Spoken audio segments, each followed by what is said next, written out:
Okay, let me get this into presentation mode and I think we can get started.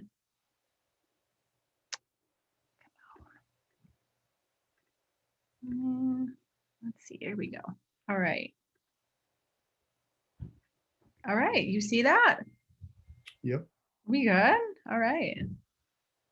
Skills are coming back. Awesome.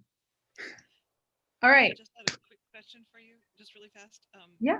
Can my husband and I both join on different computers? Do you mind? Oh gosh, please. Okay, thank you. Okay. All good. All good. All right. I want to thank you all for joining. We're going to go ahead and get started. And I'm going to just keep letting people in here. And I definitely see a couple of very awesome, familiar faces. One being the fabulous Charlotte Williams is my marketing guru here. So thank you, Charlotte, for doing such a fantastic job marketing this event tonight. I know somewhere I invited my mom and she's on here, and I called her to tell her and remind her, and she's like, oh yeah, I'm in South Carolina right now. But she is so graciously going to join us too, because she herself has moved to Tennessee. So that is part of why we're talking about this today. So just going to let a couple more people in here, and then we can get started. All right, cool. So trucking to Tennessee.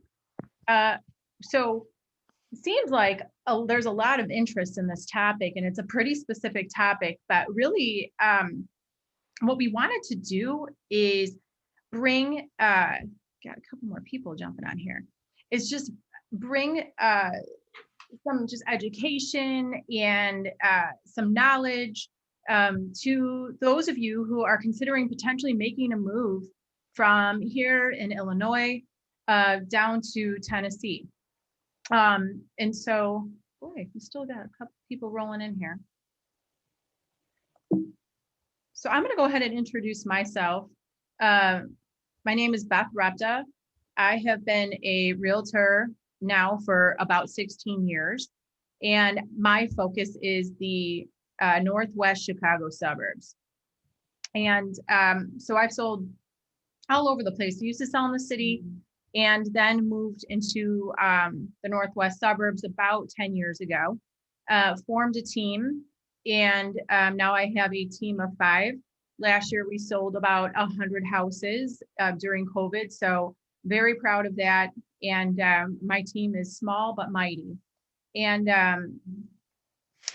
so I wanted to talk a little bit about, again, expanding on why we're doing this. And I'm going to introduce Josh here too. I'm going to introduce Josh first. We'll just bounce to him here.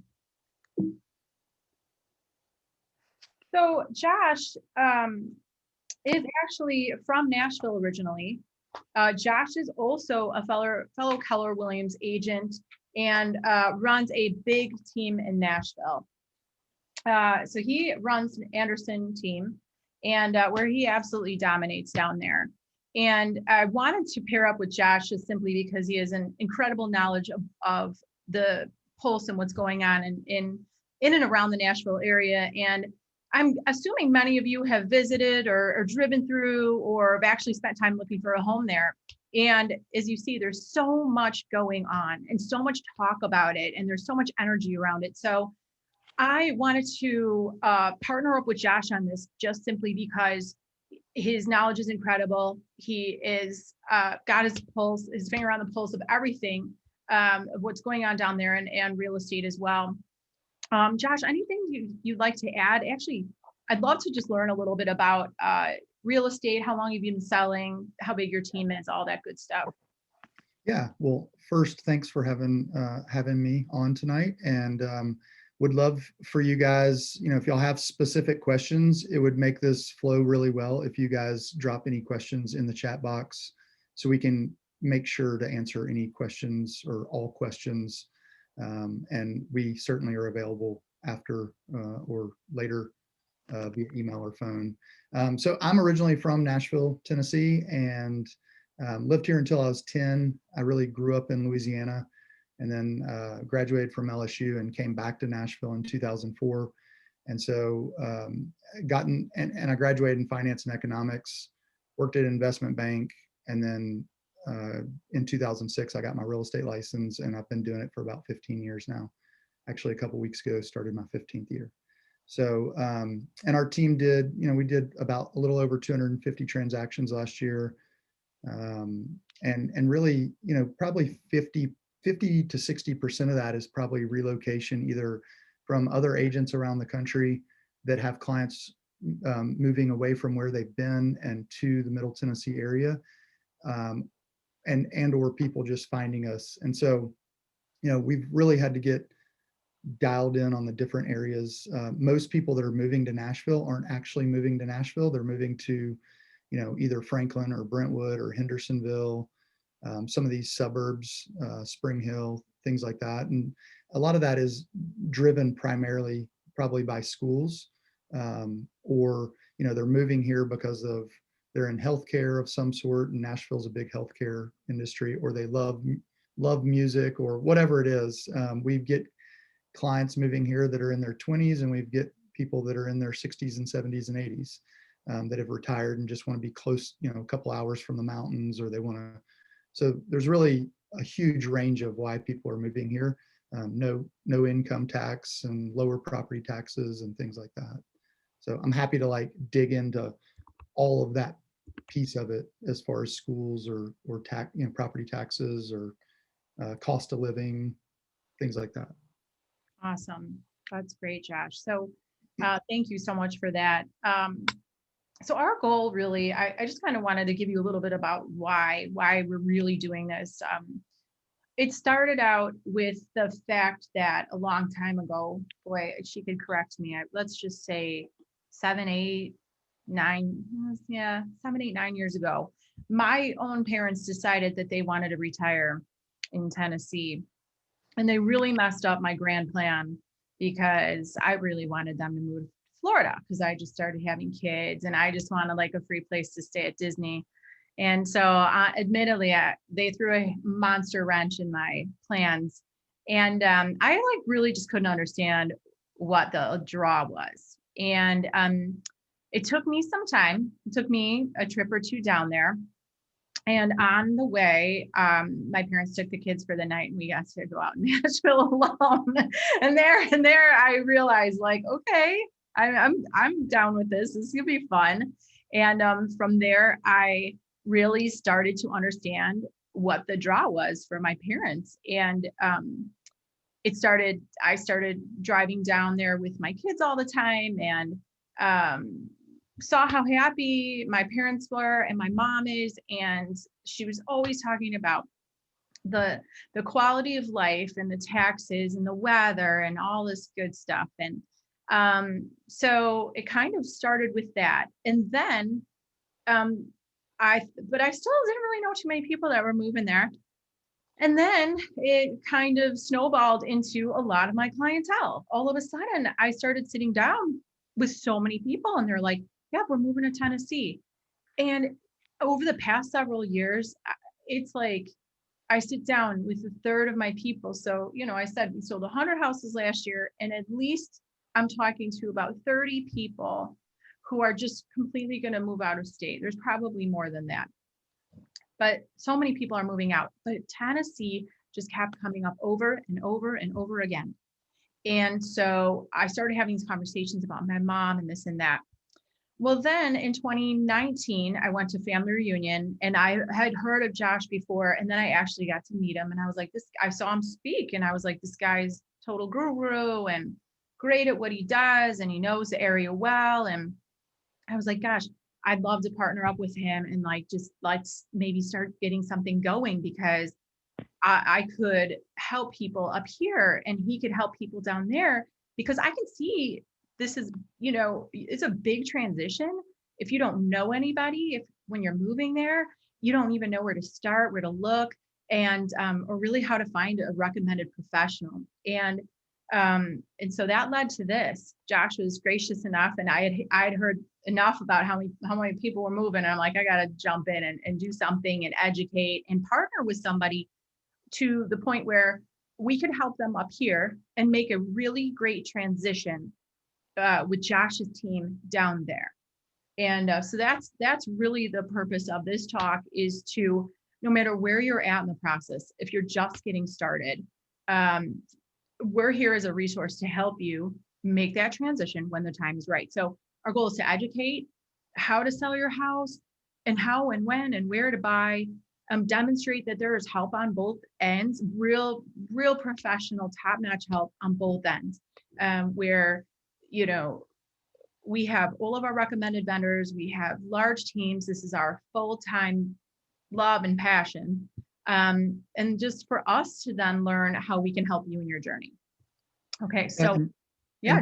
and Beth, I'll add, I think a couple of things. One, I don't think it's ever too early to start a conversation. I mean, we're talking to people that literally are going, hey, we're moving here in 35, 60 days, whatever it is. And we also have people that are like, hey, our last kid is going to be out of the house in 3 years. He's a freshman. And, we just want to start conversations now. And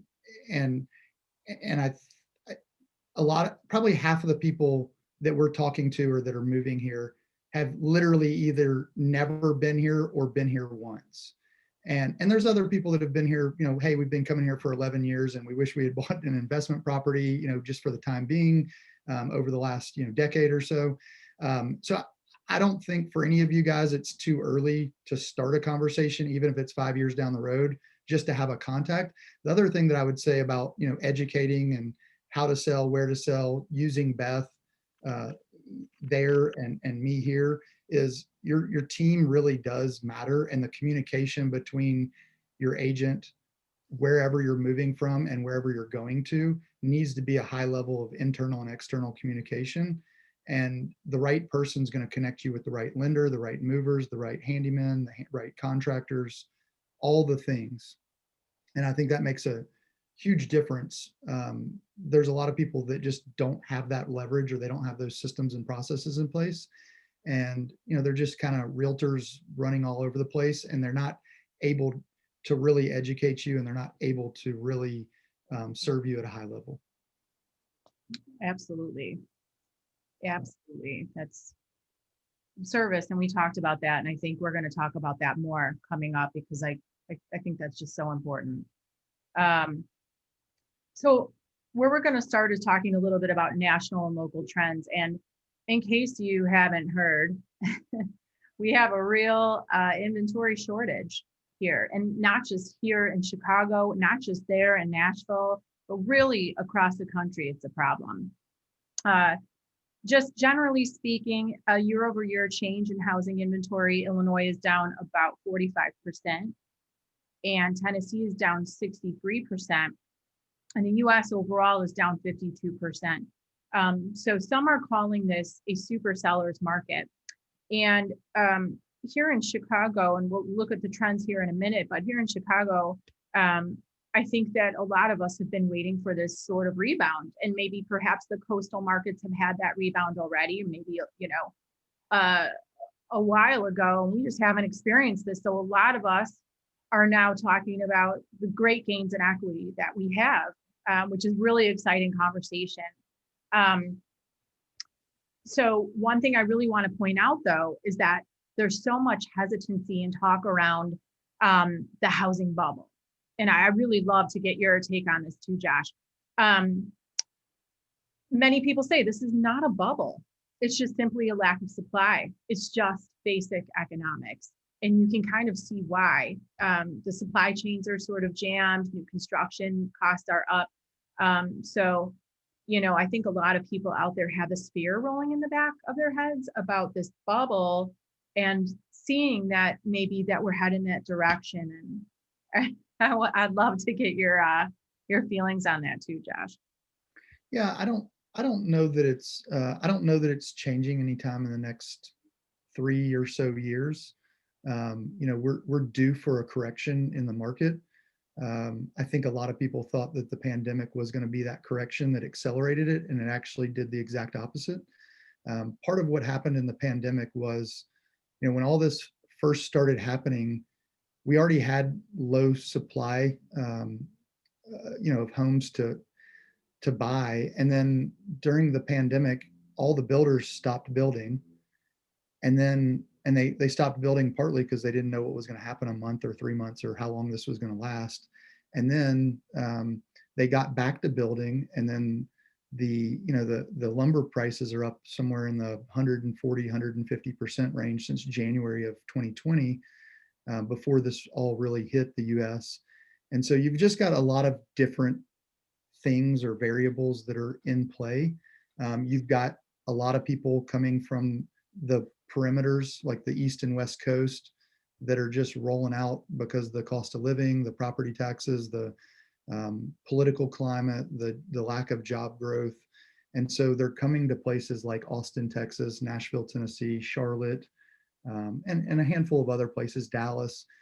But they're leaving these areas at a high rate, because and a lot of these people, it's kind of crazy. I talk to these people and their entire families are moving in about a 6-month period. And it's interesting because there's like generations of people that have lived in Chicago forever, and they're just, kind of, I'm fed up with it. I'm done. And it's not just Chicago, but I think that just struck a chord with everyone, Josh. I think well, I think everyone's shaking their heads right now. Well, I mean, I think the number one thing when I talk to all of our clients that have moved here in the last 3 or 4 years from Chicago is, number one is property taxes, and number two is typically either lack of job creation or job growth, and or political climate. And the pensions that Chicago created, or Illinois created back in the 70s, I think, really put a strain. And so property taxes have to continue to go up to figure out how you don't go bankrupt as a state. Yeah. And I'm not well versed on that. I'm just kind of regurgitating some of the things that. Gosh, whew. Every day I hear it, and everyone's shaking their heads. It's sad state of affairs, but it's true. And that's really one main driver why we're having this talk today, because of people looking for a new opportunity and escape these taxes. So yeah, that's, I'm sure we'll see some chats about that soon. A little bit more about national and local trends. So in essence, everything that Josh said, 100%. And now what does that look like numbers wise in the real estate market? Well, houses are selling in half the time, 43 days on the market down to 21 days on the market. And quite frankly, I mean, the things that I've experienced lately, and Josh, you can chime in, I'm seeing weekend, Yeah, I was going to say, I haven't seen a house that's on the market 21 days for 21 days. Yeah. If that's the case, then it's so grossly overpriced that it just. I mean, it gets to the point sometimes where if I don't sell it on the weekend, I'm like contemplating a price reduction, like in a weekend, which is crazy. But most everything we're selling now is over a weekend, multiple offers, over list price. The offers that we're seeing on some, I mean, they're being stripped down to nothing, which is so very exciting for our sellers out there. And we're going to talk about what that looks like. And we're going to even see what that looks like in Chicagoland. It's really an exciting time to sell your house. Homes are getting more offers, creating bidding wars, like we just talked about. Median sales are up. So you're going to see a couple of different median sales statistics, but now we're looking at quite a jump in price. So it's a wonderful time to be a seller. Well, and for anybody that's going to be a seller and also be a buyer, you're gonna make a premium on selling your house, and you're also going to be the buyer that's going to be in this market, and that's just the reality of it, because we all have to live somewhere. The reason I'm mentioning it though is it's even more so the reason to have the right team and to have people that have been in the business for long enough. They've seen different cycles, they've seen shifts in the market, they've seen bubbles versus lack of supply, and they know how to write an offer and get a deal done. And it's not easy in this climate right now, but relationships with other agents in the community, just understanding verbiage and how we can write things to win, finding properties off market or coming soon. There's ways to win in this market, even if you're going up against cash offers or, whatever it is. There are ways to win. You just need to consult, enough to be able to understand what market you're about to get into. Oh, I love it. It is so true. And that's true. First of all, I mean, for anybody that's looking to buy in Tennessee, and we're going to get to a slide here that shows some more data. That is a really big reason why I reached out to Josh, because Josh, you heard him, he's selling 250 homes a year. Josh also has access to off-market property. And what that looks like is someone calls Josh and they want to list in, a month or two. Well, he has an inside scoop. He has an inside track. So you as the buyer aligning yourself with someone like a high producer who controls a lot of inventory, that is a huge opportunity for a buyer to maybe sidestep a multiple offer situation, maybe not all the time, but it can certainly create opportunity for you. And that is really solely why I reached out, because I just knew that if I connected my folks with someone like Josh, I knew that he would bring some opportunities, and he has a lot of ideas how to navigate through this. It is not impossible. But again, you just have to align yourself with the right people. And the same on the selling side. It does look easy to sell and you get multiple offers, but I see some things that agents are doing, like they'll take properties off the market too fast, where we're letting them ride through the weekend. What does that bring? That brings more offers to us. That brings more leverage. That allows us the ability to negotiate and sidestep some inspection issues. So there's a lot of things that and now we've both been in this market and playing this game for a little while, and so you're starting to see some different stuff happening, and we adapt quickly, right? Yeah, I think one of the things that people need to understand, and I didn't fully understand this. I remember my dad telling me this when I was young. My dad's a farmer and he always negotiated like everything for a living. Cows, everything was a negotiation. And in this market, it makes you realize that price really isn't the most important thing. You're going to get the most amount of money for your property in this market regardless. It's having an agent that understands terms and occupancy agreements and appraisals and pass-fail inspections and who pays title in different counties and different states. It's completely different. So it's knowing those terms. Terms can be way more important than price, in my opinion.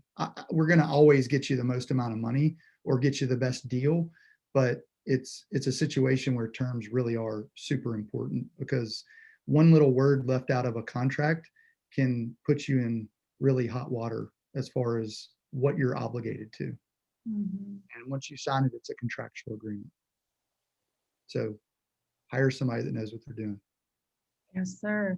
Yes, sir. One more slide on national and local trends, and this is the average increase in home equity in 2020. So this slide is a little bit old, but I still wanted to show it.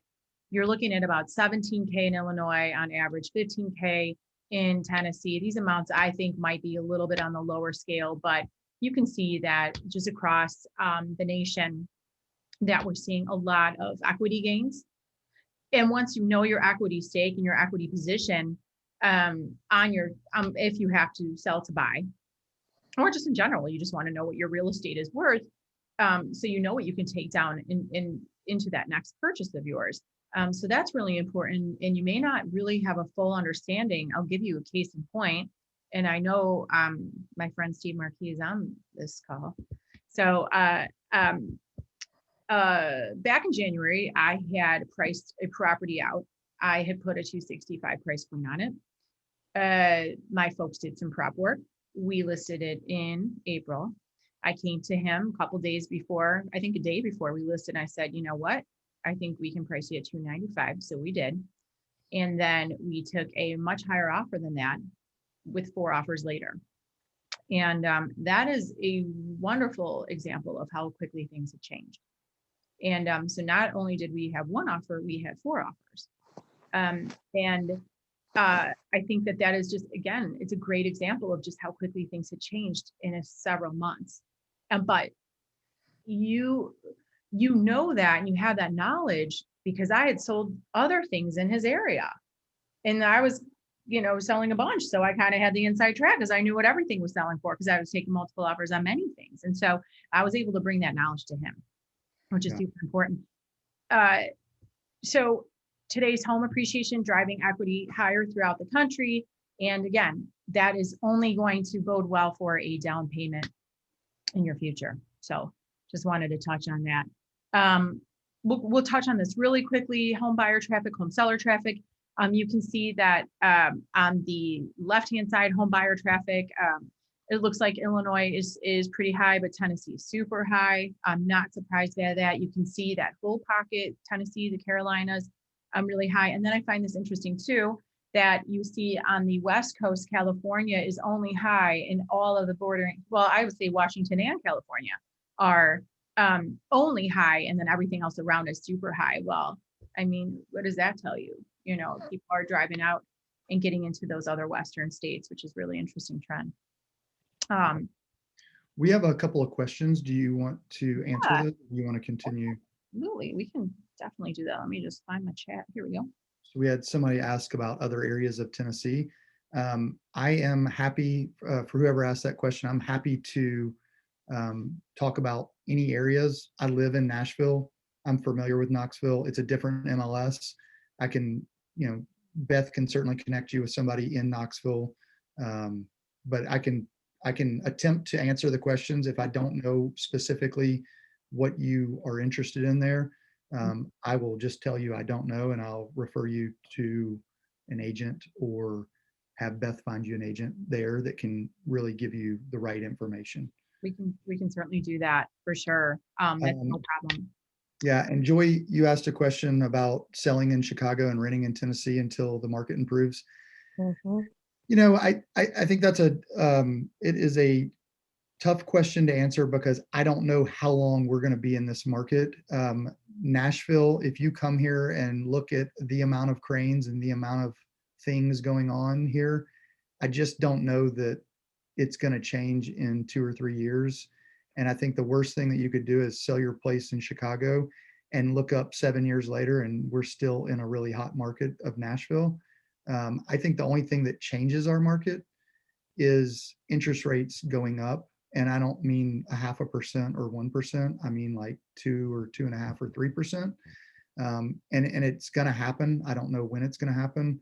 And it won't happen all at once. But the interest rates that we're seeing right now are not really realistic. I mean, it's great. People are taking advantage of it, but it's not really a real, when you look at the historical trends from the 80s and 90s of what a normal interest rate is, probably somewhere in the 5 to 7% range is a lot more realistic than 2.5 and 2.75 and 3.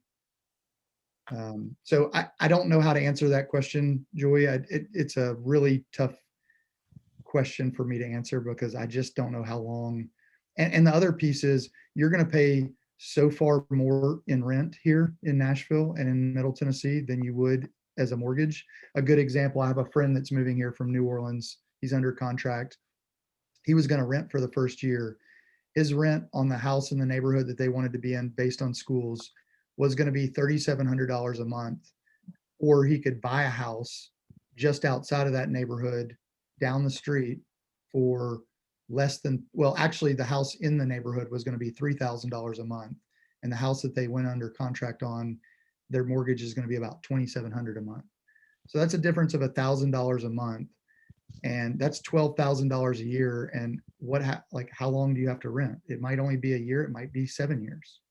And Yeah, so and you look up 7 years later and go, wow, I just spent $63,000 on rent for nothing when that And- could have been equity. hi Joy, by the way.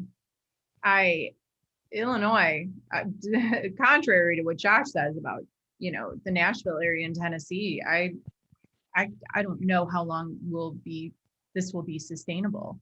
So this might be a window in time up here in the Chicagoland area to sell and really maximize on that because I don't know how long this is going to last. I think most markets are probably going to be about a year or 18 months before we have a shift in the market. And when I say shift, I mean either an economic shift an increase in interest rates. The problem with waiting to sell potentially is so for you guys that aren't privy to this, for every 1% an interest rate goes up, your purchasing power goes down about 11%. So when you look at that on a 500,000, if you were pre-approved for $500,000, which is just easy round number, you could now only afford 450. And if you couldn't find what you wanted at 500, you're going to struggle to find it at 450. You're actually not going to find it at 450. So that piece, just something to chew on and think about is, I think most cities that aren't kind of next level growth are probably 12 to 18 months, maybe 24 months. Agreed. Definitely agree. And I don't think that Nashville falls into that at all. But I think we certainly do. And so somebody else asked, debating between next summer and in 4 years. I'd rather go now, but our daughter's about to go back to school. Yeah, so just keep us posted on that. I mean, if we can connect you with somebody, we certainly will. There's some great Nashville. I'm biased, so I'm not the best person to ask, but Nashville's cool because we're only, we're less than 2 hours from the mountains, from the Smokies. We're an hour and 45 minutes from Chattanooga, but there's some cool places. Chattanooga is a cool town. Knoxville, it's a little bit of a college town, but it's a really cool place. There's some great lakes. There's just some great properties at the base of the mountains, or very close to the mountains. Yeah, and like Josh mentioned before, we can start conversation now. It's always good to just kind of arm yourself with data, knowledge, a connection to someone who's keeping their eye on the trends. I can tell you, and I'm sure Josh, you do this too. I'm watching everything like a hawk. Month supply of inventory, those new numbers come out because our data changes monthly. For sake of ease, we can look at monthly data. And when I look at the month supply of inventory and how it changes, I am waiting for trends to happen. And so we're watching it that closely just to see if we can sustain, because it's going to affect how I advise on price. And the same with Josh. So we're constantly monitoring this stuff. And and I'm sure you probably fit in this camp too, Josh. I am a total dork when it comes to the data and the numbers and the analysis and all that stuff. That's what makes that's what helps build trust with our clientele, is someone that can speak eloquently and tell that story. So we're watching that stuff all the time. So even if you are a ways out and you need access and want to have that conversation, that's what we're here for. I graduated in finance and economics. I get pretty nerdy about numbers. Joy also asked about best suburb of Nashville for school districts.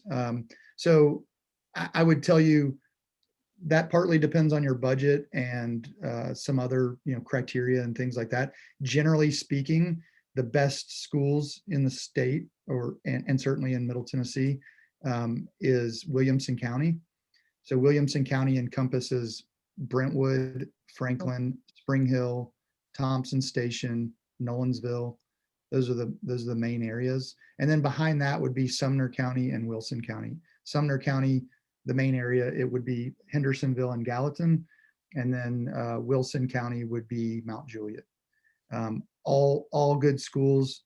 Historically speaking, Williamson County are the best public schools. Davidson is Nashville. It's got like a handful of good schools, but they're in very specific school districts, and they're also in the most expensive areas. So I would tell you Williamson County first, probably Sumner second, and really Sumner and Wilson are kind of tied. But awesome. I'm just going to scroll up here a little bit. Owning a house in Tellico, which I think is right outside of Knoxville, if I'm not mistaken, and I hear it's lovely. Renting it currently, would like to secure our gains in Illinois. Absolutely. I don't know. We also have several. Ann asked about the retirement communities. So there are a handful of different. So there's some Del Webbs here, which are 55 plus communities. They're really pretty awesome with like how they build them out and cater so many events and so many things.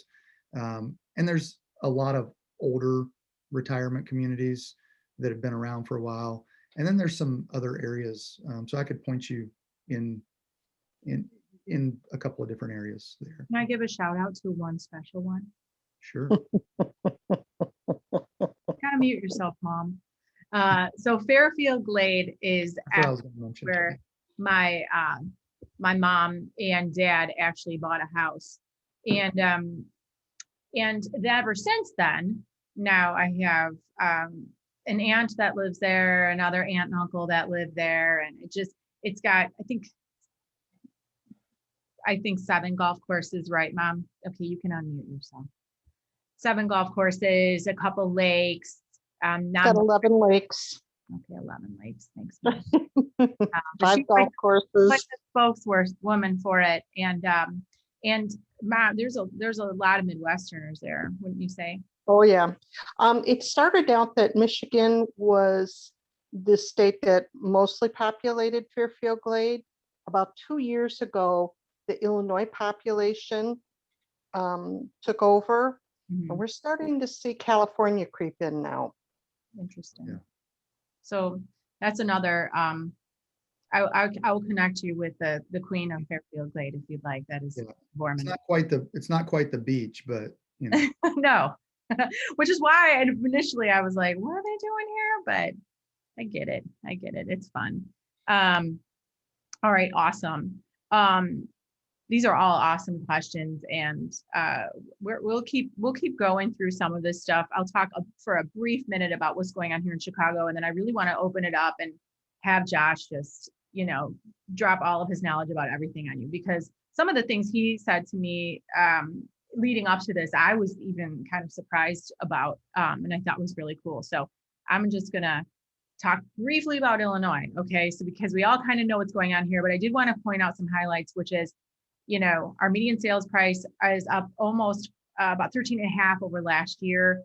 I mean, your average appreciation gains in any normalized market is going to be about 2 to 3% across the country. So we're seeing really big gains. And I just wanted to point out really quickly that, this graph, and this is a horrible graph. You can't see barely any numbers, but this little line all the way over to the left here, this is 2008. This is where we were a median sales price. So we have dug ourselves out of this hole finally, and we have for a couple years. And then you see these trend lines where, I mean, we're just absolutely spiking in the last month. These are monthly trends over this whole, since 2008 to 2021. So really interesting stuff. I love this stuff. And then month supply of inventory, again, you saw, I wanted to just point out some trend lines here because, again, this graph, it starts at 08. That black line is like the flat market in Chicago, usually about 5-6 months supply of inventory. And you can see this last line is at 1.6 month supply, meaning that if everything stood still today and no new homes came on the market, it would take 1.6 months to sell off the entire Chicagoland area. Let that sink in. That is no time.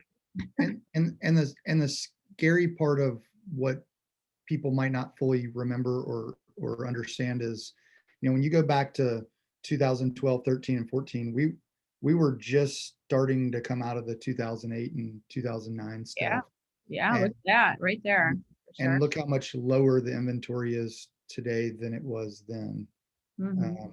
And so it's pretty interesting. I just think this goes to show you, like, going back to, like, this isn't the bubble. I mean, like, this is a true economic issue, and it's just basic supply and demand, Right. So it's really, really interesting. So again, this is a good time to sell in Chicago. And just how we go about that too. I won't run through this whole list, but the process is simple. You sit down, you talk, you have a consultation, you start preparing your home to sell. You start really looking at that decluttering process, getting your home staged, professional photography, and we can certainly dive deeper into this, but even listing your home on the MLS, this is a little bit different these days. There's private listing networks and pocket listings and all sorts of different techniques that are out there, and even negotiating offers. It's a totally different ballgame. The offers I see today are 100,000% different from last year. It's just crazy. And the ability and the leverage that you as a seller have now, through so much, I'm seeing people write, we will pay up to X dollar amount on appraisal issues. The buyer's going to pay for a well and septic inspection. The buyer's going to pay 100% tax proration because we pay taxes in arrears here in Illinois. I mean, earnest money, which, you know, just purchase price alone, you know, in some cases is well above list price, and the number of offers that we're receiving on these homes is incredible. So it is really just an incredible time, as is for sure. Oh yeah, we see that all the time. And then it's funny because a lot of people will write as is in these contracts, or these agents will write as is. They'll go through inspection and they'll come back to me, and I'm sitting on perhaps 5 offers, and they want to come back to me with their inspection list. I said, well, you wrote an as is. That's what this means. And they're like, but, well, no buts. Because guess what? I have 4 other offers. You want me to pick up the phone and call?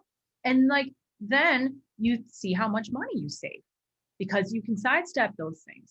So that's like some of the things that we've been seeing up here. It's just been incredible. And it just keeps getting, I just keep every week after week, I just see more new terms coming in on these contracts, and it's just absolutely incredible. So, handling of multiple offers, again, it's handled very professionally, because here's the deal. You never know when you might need to go to a backup offer. I've had to go to several backup offers lately. And we're always very polite and professional, and we like to keep backup offers. So if we have multiple offers, we want to keep them in our arsenal. We want to make sure that we're playing professionally. And one nice way to do that is to open this up, let your home be on the market, which this is going to sound crazy, but let your home be on the market for 3-4 days. Don't just throw it up. Take offer 1, maybe 2. Let people come through. Then perhaps if you shut it down too soon, you could be leaving offers on the table. And I see it over and over again, where we'll have an agent out at 5 o'clock showing a property, someone else's listing. She wants to pick up the phone and make an offer. You know, her buyers, you know, on our team, our buyers want to buy this property. And the agent will be like, well, it's under contract already. But my buyer's agent standing there at 5 o'clock with a ready, willing, and able buyer. Could be cash. Yeah. And then that seller's missing out. Let it ride for a while. Notify everyone and be professional about it. Notify everyone that you're calling for highest and best offers. You know, there's a whole process and a system that we've. Beth, the thing about it is, though, that consumer, that property owner, probably doesn't even know that they don't know the process well enough to understand that, you know, they might have gotten 5 offers, but did you leave 5 more on the table? Yes. And so it's one of those situations where, and another thing right now with sellers is, you know, there's this struggle of selling and buying and how you time that. And I think historically people have really shied away from the idea of selling because it's very stressful. And I think if you have the right agent, it's not really stressful at all, especially if they have vendors and they have things. We tell our clients, we're getting pictures on Wednesday, we're going on the market on Thursday, we're having showings start Friday morning, go to Chattanooga for the weekend. It's an hour and 45 minutes away. We're going to have 75 showings and in 48 hours. So if there's 75 showings in 48 hours, guess what? You don't get to sit at your house, because that means every 30 minutes there are new people in your house. And then we'll talk Sunday night, and then we'll get back to all the agents on Monday. 100%. And, you know, if that produces 24 offers and 64 showings in 48 hours, I don't think you need more than that. You got it. It actually becomes confusing at that point. We do it the same way, exact way. So it's somebody asked best ways to declutter when selling and downsizing. Here's what I've learned over the years. One, hire an organizer to help you declutter, because when you pay, you will get it done. Everybody I talk to has good intentions of selling, and then life happens, or they don't want to address all the crap that they have. They don't want to Marie Kondo it. And it's one of those situations where it's overwhelming to get rid of years and years worth of stuff, and you have to do it in bite-sized chunks. But if you pay an organizer to help you literally sit there, like, do you want this? Why do you want this? Like on a scale of 1 to 10, do you want this or no? Can you part ways with it? If you have somebody do that, and you pay them at least for the first few hours to where they can help navigate getting it started. And the other piece is pick a date that you're going to list your property, because if you pick a date and reverse engineer, you're more likely to actually hit that date. Because if you just say, oh, I want to list my house and I don't really care when, you're never going to list your house. Mhm. So I don't know if that's something that, Beth, you would suggest or not, but I think, Yeah, for sure. and, Yep. and Gail, you can schedule showings only on weekends. In the right market, which we're in, Mhm.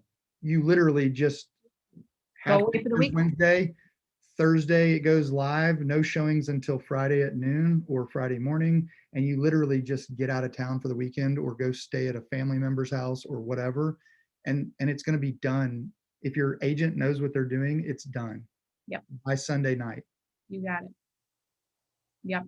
That's same thing. We're experiencing the same thing. It looks like you have another question, Josh, about Hendersonville and Gallatin area. There are a good amount of basements, but a lot of these, so this is a newer area, and in newer areas, you're going to have more slab and crawl spaces than basements. But it really depends on the lot and how it slopes, or how flat. If it's a completely flat lot, it's just going to probably be on a slab, or it might have a crawl space. But some of the older houses do have basements. Like I live in a 107-year-old house. We have a basement. A lot of the old houses, I live in a historic neighborhood. Most every house in like East Nashville, 12 South, Belmont, near Vanderbilt, they all have basements. They're not really new houses, unless there was a vacant lot. But in Hendersonville, a lot of the area is newer. So a lot of it's going to be on slabs and crawl spaces, but there are some with basements. And it's interesting, people from the Midwest, everybody that we work with, everybody's like non-negotiable, I have to have a basement. So there are, and I don't know what all the reasoning for that is, but as far as like, a lot of houses have like, Well, there are a lot of basements up here, and a lot of people have a lot of stuff. yeah, And they claim they're Yeah. downsizing, but you know how that goes. right. Yeah. It's sometimes that downsizing is open to everyone's interpretation.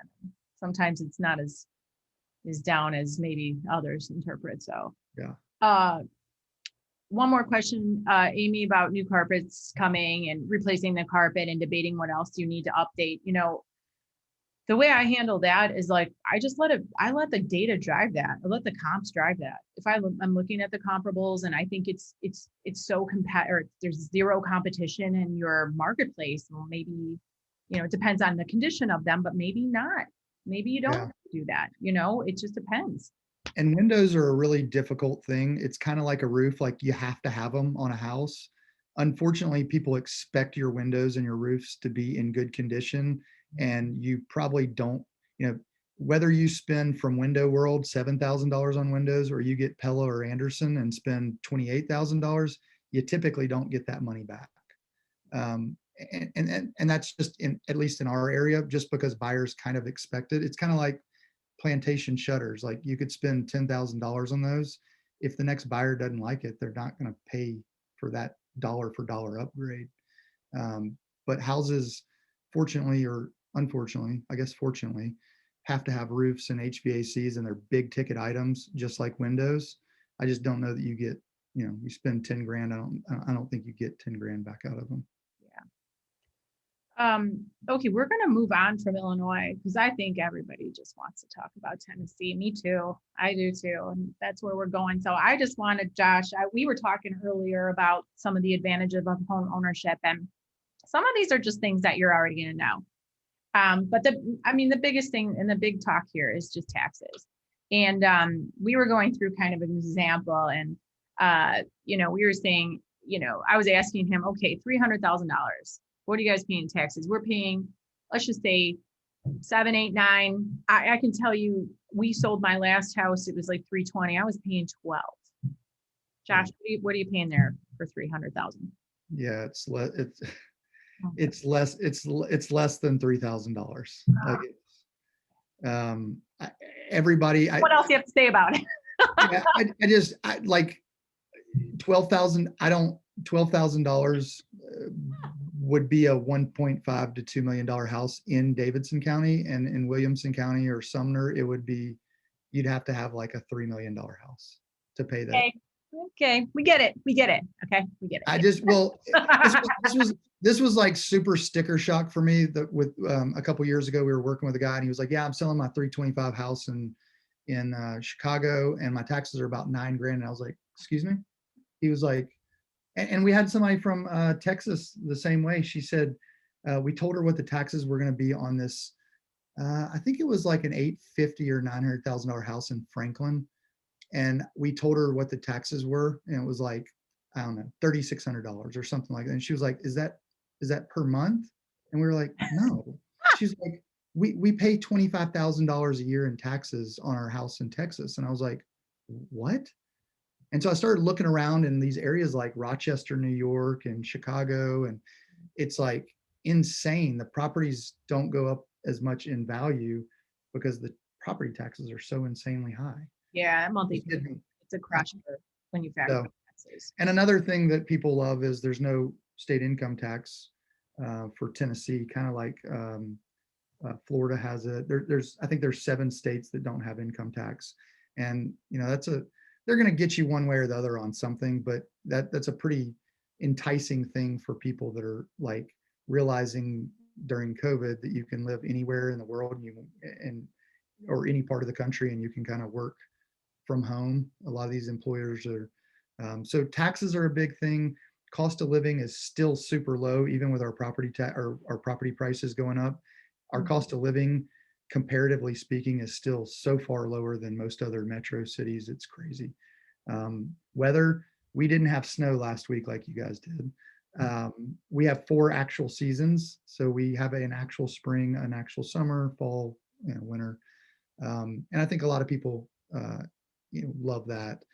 Music, we're music city, so I think we have lots of good music. I think people think it's only country, but we really do have a great music scene, and because of a great music scene, we have a great food scene as far as restaurants and Okay, now hold it there. Hold it. I know you guys have plenty. We pride ourselves on a few things still. I've been to a lot of places in Chicago, and y'all have some amazing restaurants. Yeah. So, and healthcare is like, you said this, and I was like, again, I kind of had a little bit of a chip, like, we've got, Northwestern, we have UIC, we have Rush, like, okay.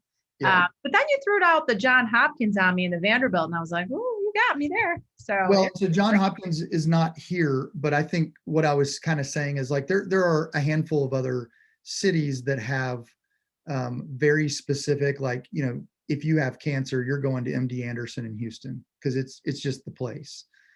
But what people don't realize is Nashville is healthcare capital of the United States. We have 20 plus publicly traded companies. They're all healthcare specific. We've got Vanderbilt University and Vanderbilt Hospital.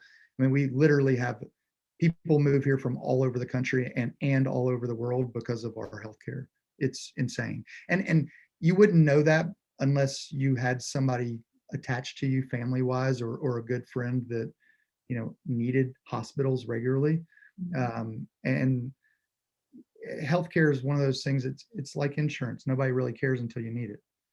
But it's just a point to mention that we have lots of really great healthcare. And I mentioned earlier, like the amount of green space we have in Middle Tennessee is really kind of crazy as far as parks and access. Less than 2 hours from the mountains, and the amount of hiking trails and the amount of just greenways. They're kind of in the process over the next couple of years of connecting all of our greenways in Middle Tennessee, which is pretty cool. So you can connect from neighborhoods and bike rides. And if people like golf, we have an insane amount of golf courses, like way too many. I'm not a golfer, but we have way too many golf courses. So anyway, I think the reason I mentioned some of these things is I think we're different than a city like, Detroit that was built on kind of one industry. We've got so many different industries here, and we've got, people like Oracle just announced 8,500 jobs coming here, which is a their campus is going to be over $1 billion investment into the city on the East Bank of Nashville. And Amazon brought 5,000, Alliance Bernstein's brought a couple thousand. I mean, we've just got lots of different industries coming here or that are already here. And so if something happens, GM just announced a battery plant that's going to take over their old GM Spring Hill plant. And so we've just got lots of there's lots of opportunity. Yeah, it sure is. That's Yeah. incredible. Trending areas. I know we started down this path too. And if you want to add anything to this, I mean, Josh, you service about an hour outside in all directions of Nashville. Is that right? Correct. Yeah. Cool. Yeah. So we just make a circle all the way around an hour or so out. And then, the suburbs are where most people are probably moving. I mean, we certainly have a lot of people moving into Nashville proper and some of the neighborhoods, but a lot of people are used to a 45-minute commute, or they're used to a 30-minute commute, or they want to be further out because they want to be on some acreage. And so people are moving to the Franklins and the Brentwoods and the Hendersonvilles and places like that. Yeah, and you see a lot of new construction options too, because that could be a really good way. Up here, you don't see as many new construction options. We don't have too much building going on. But are you starting to see some new construction options emerge in some of these suburbs? Yeah, we have. So that's really the growth. The newer towns or cities are primarily being built on new construction. So the largest university in the state of Tennessee is in Murfreesboro, which is in Rutherford County. That's about 23 miles away. A lot of people think University of Tennessee is the largest university, but it's actually MTSU. So it's Middle Tennessee State. So there's tons of growth there as well. And there's space to do it is really what it comes down to. Mm-hmm. Same way with I mentioned Nolensville at the bottom of that list.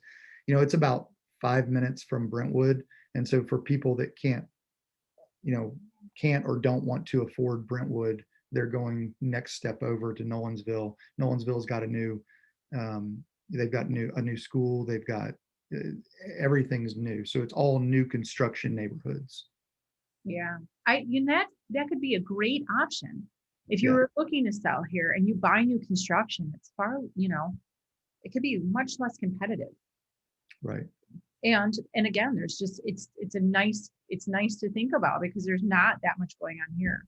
So if you love new construction and you love picking out your finishes and whatnot and want to get started in a new community, that could be a wonderful option in some of these areas. And obviously Josh has proven his knowledge in these areas. So buying your home in Tennessee, the process, I think we talked about this earlier too, Josh, knowing your numbers, knowing your equity, just getting kind of a handle on what's going on with your situation now. And then looking forward to where you're going, really getting focused. Josh, you've mentioned to me, a lot of people call you, and you said this earlier about like, hey, I've been there once, but I want to move there. I hear all these great things. Well, it might take a trip or two for you to start to get focused. You rent a car, you drive around, you check out some areas, you connect with someone on Josh's team. They can point you in the right direction as to where to go and look and match kind of like your wants and needs to the areas that might be a great fit. Yeah, and we kind of have somebody on our team that lives in each of the counties or suburbs. And I think that's important. Like if you're going to move to Hendersonville and you're going to work with our team, you're probably going to work with Nick Petrosi because he's lived in Hendersonville forever and he knows everything about the lakes there. He knows everything about everything in Hendersonville and Sumner County, Gallatin, whatever. So it's important to pair you up with the right people based on personality and based on knowledge of those areas.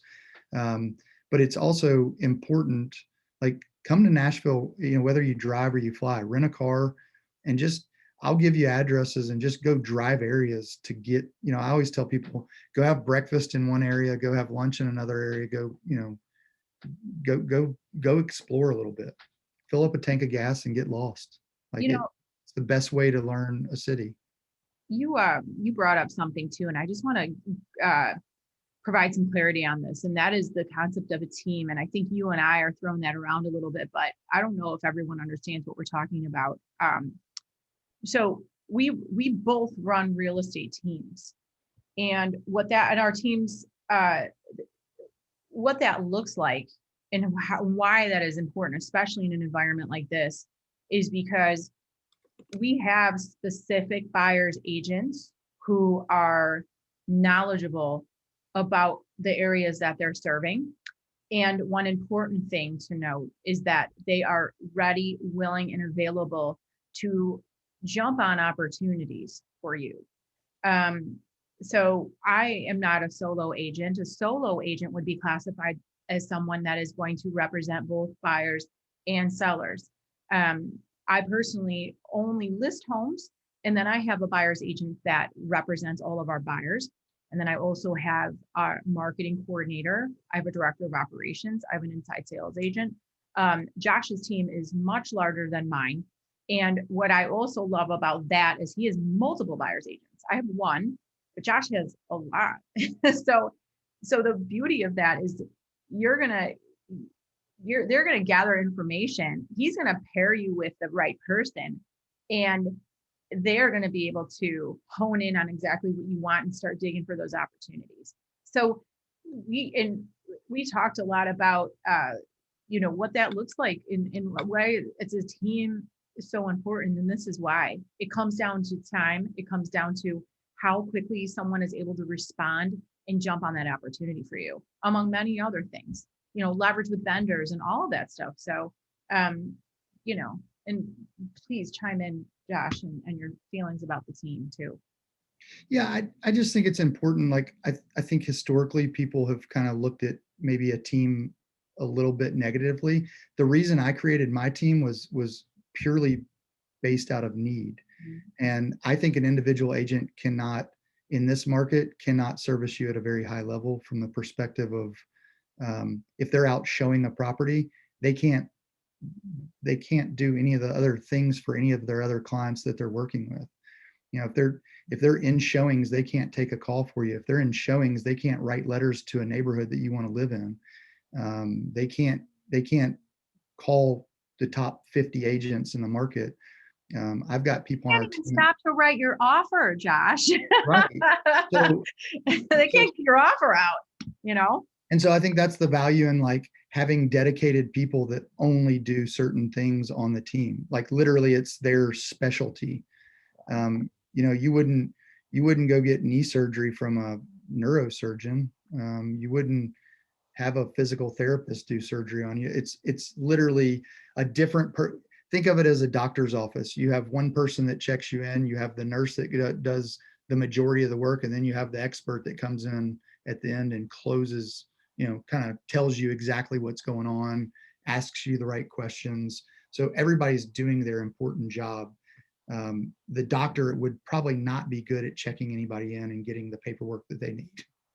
And I say that to say that I know how to write offers, and I know how to negotiate and navigate those offers and what verbiage to put in, but I'm not the one that's going to be doing the paperwork from contract to close. I'm going to be involved in the entire process, but I have a girl on my team who absolutely loves paperwork. I am not in love with paperwork. I'm in love with finding deals for clients. So yeah. Amen to that. Seriously. It's just so important. I mean, how quickly we're able to move, and on some of these opportunities, how quickly we're able to respond and keep these deals together. It looks like it's, we're raining buyers on some of these houses that we're selling, and it's so great and looks so glamorous, but the ability to move quickly and keep these deals together, because time can kill deals. Too much time lag, people get scared and nervous that people aren't responding. You've got to have the front of the house and the back of the house. And that's what makes it really run smooth. And that's how we're able to provide such a high level of service. So it's just so important. So it's like a restaurant. Yeah, totally. So Josh, scheduling consultation with your team too. And we can certainly provide some contact information if people want to start off discussions about coming down there, where they're at in their search. But really, how do they get in touch, and like, where does that process go if they're like, yeah, I'm super interested. I'm in a, there's going to be a variety of states in which people are in their search. So what do you suggest is the best way that people kind of get things started on their search down there with you? Yeah, I always tell people just either call me or email me, whatever's most convenient for you. We'll provide everyone's contact information. We'll send out a follow-up email to everyone with all of that too. Yeah. I think a phone conversation makes the most impact, and I think it's there can be follow-up discussions from there. I think it's hard to convey some of that stuff via email. Getting on the phone for 10 or 15 or 20 minutes, and then when you come to town, even if you're a year out, coming to our office and just sitting down for 30 minutes and asking questions, or an hour, or whatever it is. I think there's a lot of people that meet clients at a loud Starbucks or somewhere like that, and I think it's very difficult to keep someone's attention. And that's why we always meet with our clients, sit down, and just like meeting with a financial advisor or meeting with your doctor. Like, your doctor isn't going to perform surgery without like running some tests and asking lots of questions and doing scans and x-rays and whatever else. So it's sitting down, and everybody's situation is completely different. The process is the exact same, but everybody's got different needs or different criteria or different this or that. And I think there's a lot of people that just want to get out and do the sexy part, which is look at houses, and they don't have their ducks in a row. And then they wonder why they're not able to get done what they want done in a timely manner, or they didn't ask the right questions to their agent, or they didn't know their agent had a full-time job and that they just had a real estate license and they just helped a couple friends here and there a year. Or somebody, that happened a couple years ago. I talked to these people, they were referred to me, and they were referred to me after they were referred to somebody at church, and they didn't realize that the lady had a full-time job. And they got really frustrated, and they were like, well, somebody at church referred them to us. And I said, yeah, well, the guy probably had good intentions. He might not have known that she had a full-time job either. So it wasn't like he intentionally did it, but I mean, he didn't, it's your job to interview the person and get the right questions and figure out if they're the right fit for you or not. Yeah. We have another question, Josh, about, so in terms of buying up here and getting down there to see houses, how do you handle that? Do you do virtual showings or FaceTime? How do you? Yeah. So for example, we've got a Titans player that's moving here in the next couple of weeks, and I literally just went and in the last, well, it was Friday, I went and FaceTimed with him and his business manager, and I just got him on and I walked him through the whole house. And I walked out into the middle of the street and showed him proximity to downtown, and I mean, he's buying a house FaceTime. So yes, we can do video, we can do FaceTimes, we can do all that kind of.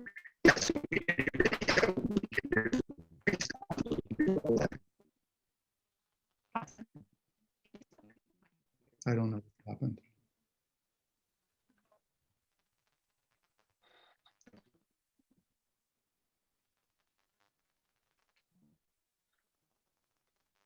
Beth, can you hear me?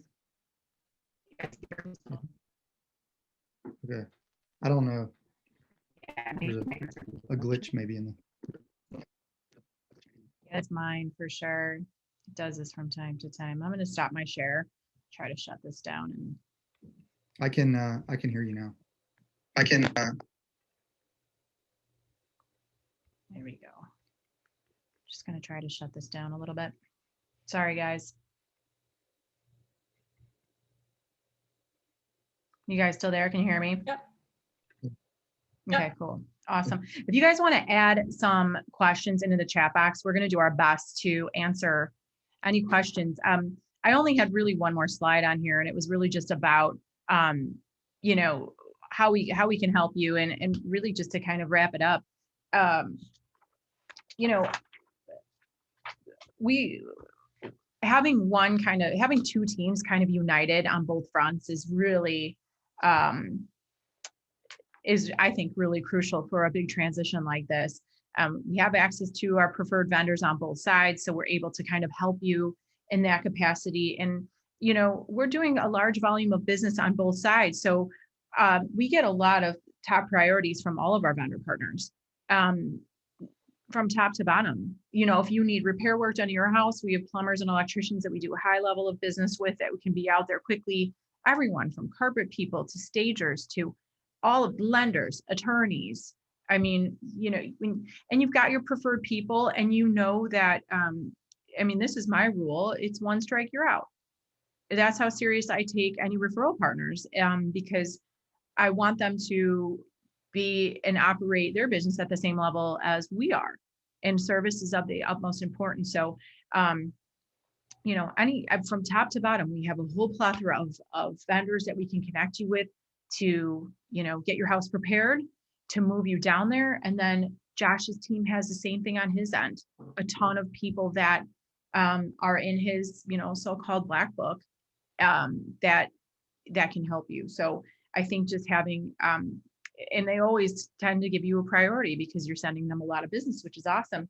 And I think another big support is just access to those off-market listings. I think that's a huge opportunity, that, I think that's one of the best benefits about working with a high-performing team.